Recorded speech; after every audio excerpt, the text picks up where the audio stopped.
Welcome to Reform Thinking, the deep dive into the sources you sent us. Glad to be here. Today, we're really getting into the weeds on something quite special. We're doing a theological excavation of the final petition of the prayer our King taught us. The climax of it all. Exactly, Matthew 6.13. And lead us not into temptation, but deliver us from evil. A line we say so often, maybe without even thinking about what it really means. That's just it. This single line, when you really dig into the source material, is so much more than a simple request. Right. It's like a massive spiritual roadmap. It pulls together some of the biggest doctrines we have, God's sovereign governance over everything, our own, inescapable personal weakness, and the cold reality of spiritual conflict. And most of us just race right past it. We do. That's the key observation here. And as we get into this deep dive, our goal is to really show you why this one petition defines genuine piety. Okay. It forces us to face a hard truth. The Christian life isn't about self-improvement or, moral management. It's defined as a state of continual, utter dependence. So the core insight is that real devotion begins with self-distrust. Self-distrust that is wedded completely to confidence in God. That's the formula. And right off the bat, we have to deal with the immediate paradox. This is a theological knot that trips up so many people.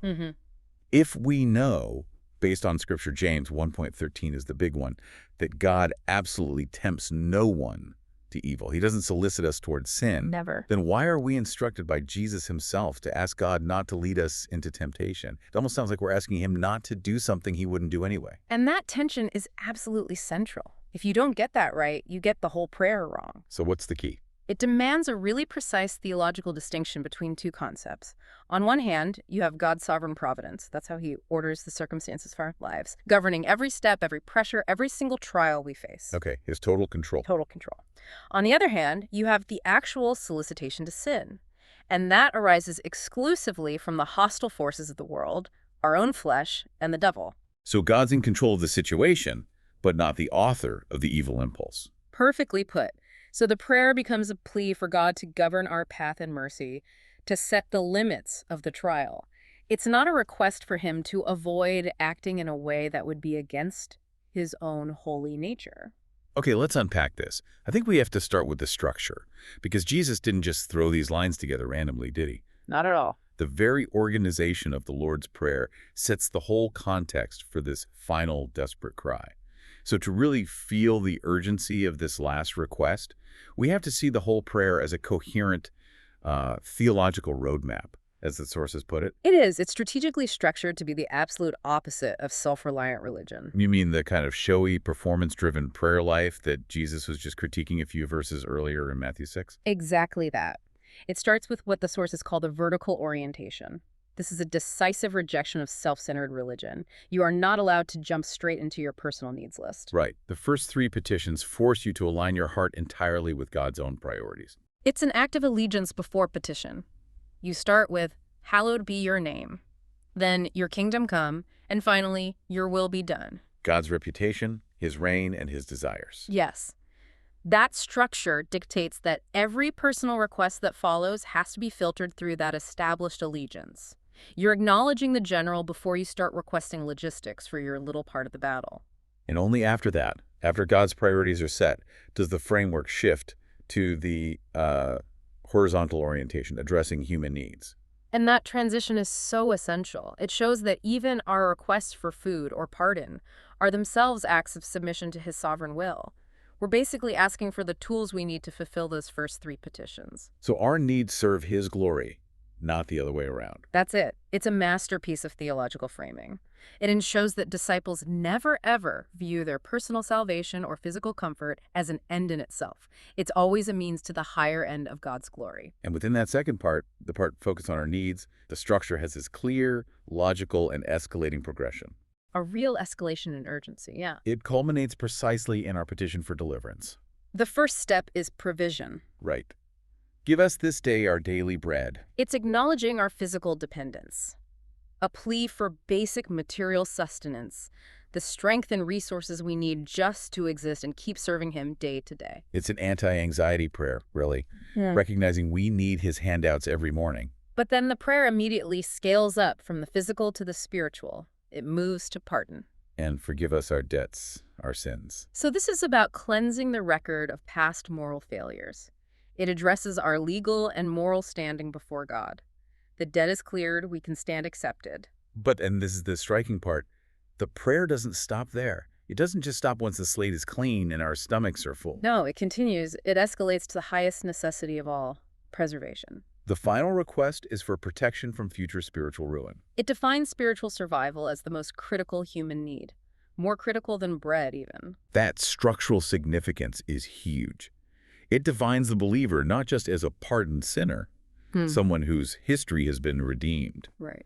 but as a soldier in an ongoing spiritual conflict. It recognizes that being forgiven for yesterday's sins doesn't give you a free pass on today's war. Spiritual security is the climax. Think about what that implies for our prayer lives today. I mean, really think about it. If we stop at provision if we pray hard about our bank account and our past failures, but we neglect this plea for preservation. We're essentially saying, thanks for the meal and the amnesty. I can handle the rest myself. Exactly. It's a statement of functional self-reliance. Wow, that's a great point. It reveals where our real priorities are. We tend to focus on things we can count, physical need, our moral track record. But the prayer puts the focus squarely on the unseen future danger of spiritual failure. This is where the analogy of the deep-sea dive in the source material really helps. It captures both the escalation and the urgency perfectly.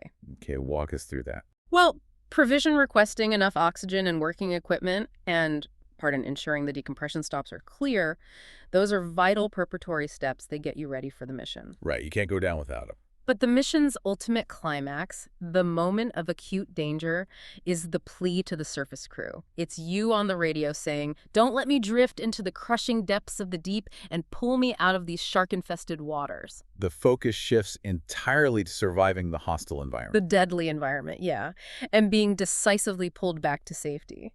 So Jesus is teaching us that while it's good and right to ask for food and forgiveness, the most essential request for a disciple to make is for protection from that overwhelming spiritual danger, the danger that threatens to destroy the soul after forgiveness has been granted. Yes. The structure just refutes the idea that justification makes us automatically spiritually safe. It confirms we are constantly vulnerable, and that vulnerability makes this next petition an existential necessity. Okay, so that brings us to the first clause of the climax. And lead us not into temptation. And as we mentioned at the top, to get this, we have to grapple with the specific Greek word used here for temptation. We do. The word is parasmos, and its duality is really the entire theological hinge of this discussion. You cannot read this word with a single modern understanding of temptation as just, moral enticement. So it has a range of meanings. It does. On one hand, parasmos can mean a refining trial or a test. This is the positive or disciplinary sense. Like in James 1.2, where believers are told to greet trials with joy. Exactly. God uses these pressures, these hardships, these tests to purify our faith, to expose our hidden dependencies, and to solidify a genuine reliance on Him. It's testing that's designed to refine, to make us stronger. Okay, that's one side. Then, on the other hand, parasmos means solicitation to sin. This is the negative, malicious enticement to commit moral evil. And the source material is very clear on this. James 1.15 again. God tempts no one in this sense. He is absolutely never the author of sin. He never tempts his children toward moral collapse. That would violate his very nature. Okay, so if God only sends refining tests, and he never sends solicitation to sin, what in the world are we pleading with him to avoid when we say, lead us not into parasmos? Great question. The nuance in Matthew 6.33 forces us to understand parasmos here as referring to, and this is a key phrase, testing that places us in morally perilous situations. Okay, say more about that. Because the request is addressed to God, who is both sovereign and perfectly holy, the term has to refer to the environment of the trial, not the internal enticement itself. We are pleading for God to govern the circumstances of our lives so that the severity of the test doesn't exceed the ability of His grace to sustain us. So it's not avoiding the test altogether, but asking for boundaries on the pressure cooker. That's a perfect way to put it. You're asking the one who controls the heat to keep it at a level you can withstand through His power. And this is where the Reformed view of God's sovereignty becomes just central to the whole prayer. It is the bedrock. The phrase, lead us not, is a direct acknowledgement that our path is never random. It's a confession that God actively orders our ways, governing the entirety of our circumstances. Everything, including the precise nature and the timing of the trials we encounter. So to pray, lead us not, is to confess we're not autonomous, We are entirely in the hand of the Father. Yes, he's the one who determines the level of stress we endure, the specific battlefield we're assigned to, and the boundary lines of what we have to confront. We're affirming his providence over the whole course of our lives. But then, and we have to keep coming back to this, we must immediately hold on to the boundary of holiness again. You have to hold him in tension. We have to maintain that theological distinction. God tempts no one to evil. The petition isn't asking God to stop trying to seduce us into sin, which is impossible for him. Right. It is a plea for God to govern the severity of the trials and mercy. It's an appeal to the Father to restrain the test itself. We're asking him to set boundaries so that the degree of peril, the combination of the outward pressure and our inward vulnerability, doesn't exceed what we can endure through his sustaining grace. We're saying, Father, you govern the depth of the waters. Please don't put me in a situation where my own weakness guarantees my failure. Yes. The cardiac stress test analogy from the sources makes this so clear without confusing God's motives. It's a great analogy. Look at it this way. The doctor, who is God, deliberately puts the patient, the believer, under immense strain. He elevates the heart rate, which is the trial. Yeah. Now, the doctor's purpose is always benevolent. It's to expose hidden weaknesses for healing or to strengthen a muscle. The purpose is never to cause a system failure, a heart attack. That would be the sinful solicitation. Yeah. The patient trusts the Father to administer the test, but also trusts him to stop the test before the pressure becomes fatal. The prayer, "Lead us not," is the patient's desperate plea for the doctor to manage the test according to their known frailty. It relies completely on the doctor's good intention and perfect control. So we accept the trial as coming from his ordering, but we pray that his mercy would temper it, preventing that trial from becoming the occasion for our sin. Absolutely. The trial itself is under providence, but the sin comes from our internal response to that pressure, often aided and abetted by the evil one. We ask the Father, who controls the environment, to mercifully adjust that environment for our spiritual survival. But the prayer turns the lens inward just as sharply, doesn't it? This petition is a massive ongoing confession about us. Oh, absolutely. It's maybe the loudest statement on the doctrine of human frailty in the entire Lord's Prayer. It is a radical rejection of what the sources identify as Pelagian and semi-Pelagian optimism about human moral ability. It cuts completely against the modern belief that spiritual problems are just matters of willpower or better habits or the newest self-help technique. This lines up perfectly with the Reformed understanding of sanctification.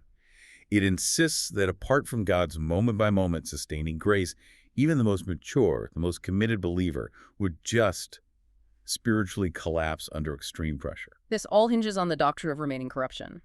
Justification cleanses our legal standing before God, but it does not eradicate the root of sin inside the believer. We still have it with us. We retain indwelling sin. We carry a principle of sin that wars against the spirit.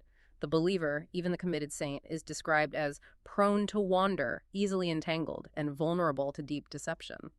The conviction is clear. No believer is spiritually invincible. And if God were to withdraw his sustaining hand, And allow that believer to face temptation alone, failure would be inevitable. It's guaranteed. So, the prayer is an expression of total dependence. We're admitting that our spiritual security doesn't rest on our past performance or our current willpower. Not at all. The prayer confesses, if you lead me into certain kinds of tests, I will fall unless you sustain me in the middle of them. It completely redefines the Christian life, away from some achievable, self-managed moral project and into a persistent state of continual dependence on sustaining grace. It moves our identity from moral champion to desperate recipient. Yes, the structural necessity is glaring. A pardoned sinner is still an utterly fragile sinner who needs constant external power to survive the next 5 minutes. The scaffold analogy in the source material just drives this point home so vividly. It really does, contrasting that self-sufficiency with true dependence. Explain that. Right. The self-sufficient person, the Pelagian optimist, he imagines himself as a fortress, built of sound moral materials, standing strong on his own foundation, ready to withstand any siege. That's how a lot of people think about their spiritual life. It is. But the believer, the person praying this petition sincerely, knows himself to be a scaffold. He's functionally unstable. He is only standing because of the external support, God's sustaining grace. So if that support is removed, The structure doesn't just struggle, it collapses. It's inevitable under the weight of temptation and the evil one. This prayer is the scaffold's daily confession that it cannot hold itself up against the winds. It reorients our entire understanding of holiness then.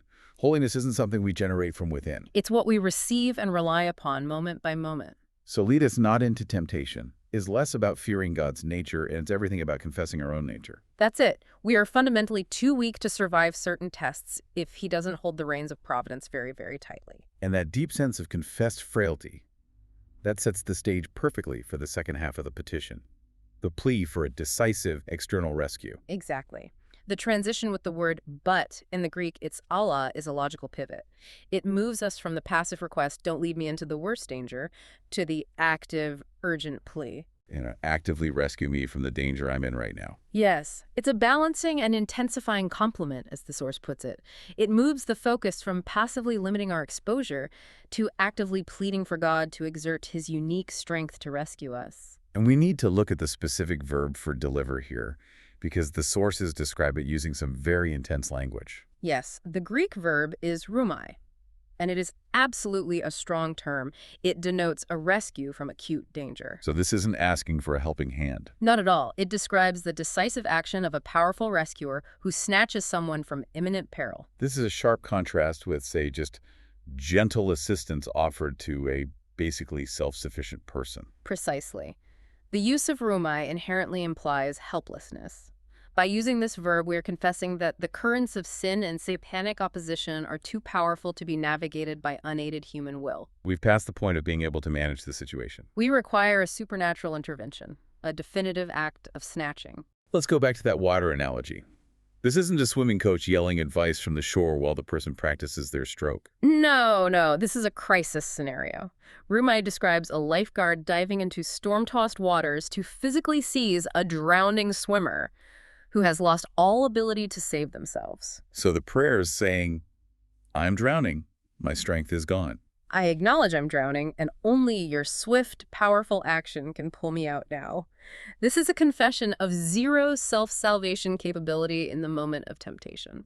And that decisive rescue is necessary because the enemy we face is so comprehensive and, well, malignant. Yes, the object of our deliverance is evil, and the sources are right to show this is a comprehensive term. Grammatically, it can often refer to the evil one, Satan. But it's broader than that. It is. The prayer is understood to encompass the entire hostile triad of forces that are arrayed against the believer's soul. And this triad helps us recognize that spiritual danger comes from three distinct but coordinated directions. Right. First, you have the flesh, which is internal. This is our indwelling sin, the remaining corruption that acts like a traitor inside the gates. The lust, the pride, the unbelief. All rising from one's own desires. It's the reason temptation has a hook in us in the first place. This is the vulnerability we confessed in the first clause. Okay, so that's the internal enemy. What's second? Second is the world, which is external. This is the outward evil of a fallen world. It's the surrounding corrupt culture that constantly presses the believer toward compromise, toward conformity, toward distraction. And this isn't just about, blatant immorality. Not at all. It includes the subtle pressures of materialism, of status seeking, the prevailing philosophies that deny Christ's lordship over every part of daily life. Can you give a modern example of that pressure from the world? Oh, easily. Think about our culture's obsession with constant busyness, the pressure to sacrifice Sabbath rest or time in the Word for the sake of professional achievement or financial accumulation. That's the world's pressure. It's pressing us to conform to its standards of success. That's good. Yeah. Okay, and the final threat in the triad. And it's the most acute threat. The devil, who is personal, this is the personal malice of Satan himself. He's not a vague concept of evil. He is an active adversary who schemes, who accuses the saints, who deceives, and who actively orchestrates moral evil to bring about the destruction of faith. So let's bring back that other analogy. The malware one. Yeah. Okay. The sources reiterate that crucial theological distinction. God, the system administrator, orders the environment of the stress test. That's his providence. Right. But the temptation, the virus, comes from the hacker, the devil. And it's only effective because of the vulnerability, which is our flesh. So the prayer, deliver us from evil, is asking for the divine patch, which is grace and total protection from the destructive consequences of that whole threefold threat. You got it. It's recognizing that we are fighting a three-front war every single day against our own nature, against our culture, and against a personal malevolent intelligence who is superior to us in strength and cunning. And when we connect those two clauses with that adversative but, you really see the intensification. Right. It signals that deliverance is the decisive countermeasure. We move from asking God to restrain himself to asking him to exert his strength against the enemy on our behalf. This completely redefines the pardoned believer. We are immediately a soldier in an ongoing spiritual conflict. That's right. We're not just peaceful citizens enjoying the king's pardon. We are combatants in a very real war who are pleading for air support to survive the engagement. We're acknowledging we're behind enemy lines, and we cannot survive based on yesterday's forgiveness or even today's physical bread alone. Our survival depends completely on God's continuous, decisive, rescuing intervention. Which is an expression of his grace in the moment of trial. So it's a confession that we were entirely dependent on him for our perseverance, not just for our initiation into the faith. Every step of the way. Okay, so now that we've pulled apart the distinct clauses, let's bring these ideas back together. This petition is not just a request, it's a compact theological confession. It binds three essential truths together. It synthesizes divine providence, affirming that God governs every circumstance, including the testing. Okay. 1. Human frailty, confirming that we are intrinsically weak, we retain indwelling sin, and we require sustaining grace to prevent collapse. 2. And spiritual warfare, admitting we face a real, malignant, and superior enemy who is actively seeking our destruction. And you can't sincerely pray this petition if you reject any one of those 3 points. You can't. If you deny providence, the prayer is pointless. If you deny your own frailty, like the Pelagians, the prayer is hypocritical. If you deny warfare, the prayer is just melodramatic. And critically, this entire request is anchored in a Christological anchor. We appeal to the Father, not based on our need alone, but based on the finished work of Christ. He is the tempted yet sinless mediator and the victor. And we appeal based on the triumph he has already secured over the evil one at the cross. That changes the whole dynamic. We're asking for grace and protection because Christ purchased that security for us. Our petition isn't a desperate shot in the dark. It is an appeal based on the guaranteed victory of the King over these specific forces. And the most immediate consequence of sincerely praying this petition is a dramatic shift in our prayer priorities. Absolutely. By placing this request preservation from sin at the very climax of our needs, Jesus trains us to regard sin and spiritual ruin as a far greater threat than sickness or poverty. Which is the opposite of how we naturally think. Completely. The average person prays 10 times more earnestly about their physical health or their finances than they do about the state of their soul or their proximity to specific sins. So this prayer demands preemptive prayer. It trains the Christian not just to confess sins after they happen, but to pray beforehand against specific known vulnerabilities. So if you know you're prone to resentment against a neighbor, Or if lust is a constant internal battle, or if pride makes you react defensively to any correction, you should explicitly ask God to hedge your path, to limit your exposure, and to restrain your flesh in those precise situations. and that shift in priority then necessitates a fundamental commitment to an ethic of vigilance and avoidance.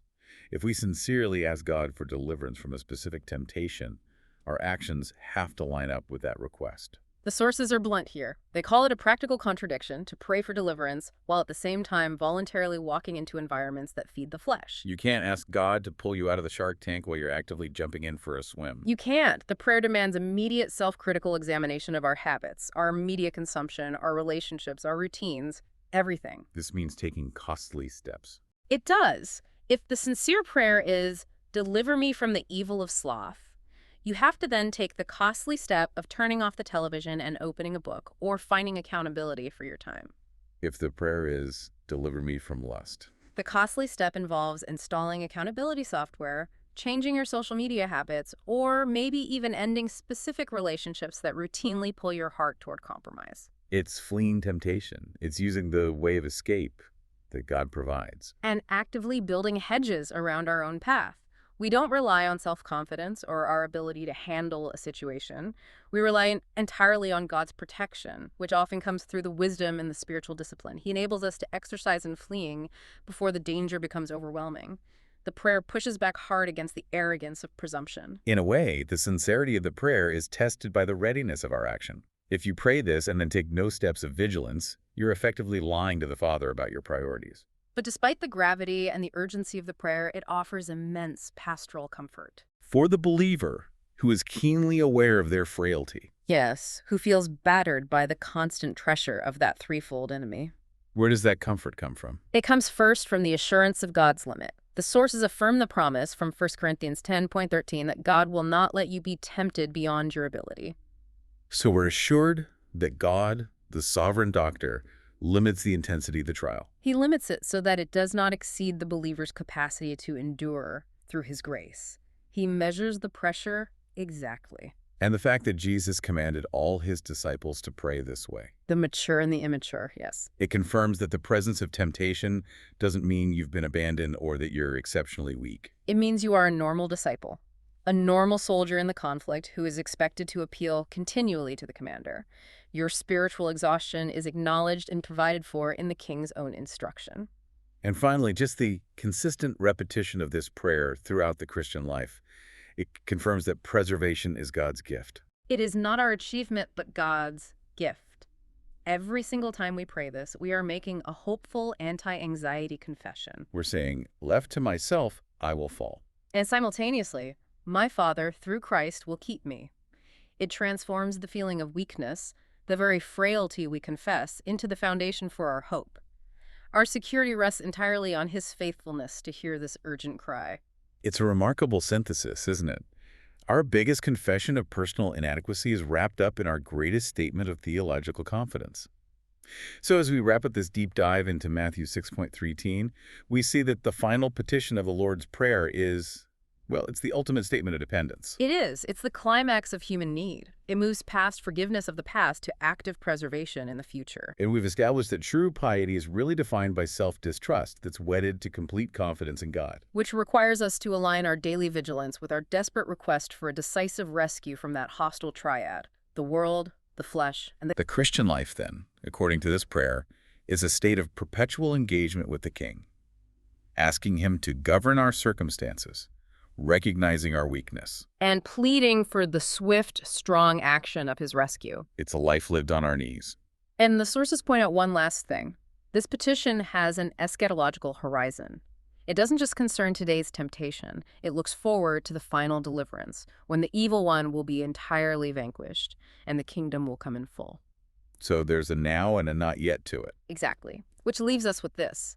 If this daily petition is a corporate cry for ongoing protection on the spiritual battlefield, what does the sincerity of our praying deliver us from evil today reveal about how earnestly we await the glorious consummation of the kingdom and the king's final return? In other words, how much do our daily battles make us long for the end of the war? That's the question. It links our small, daily moral struggles directly to the whole sweep of redemptive history.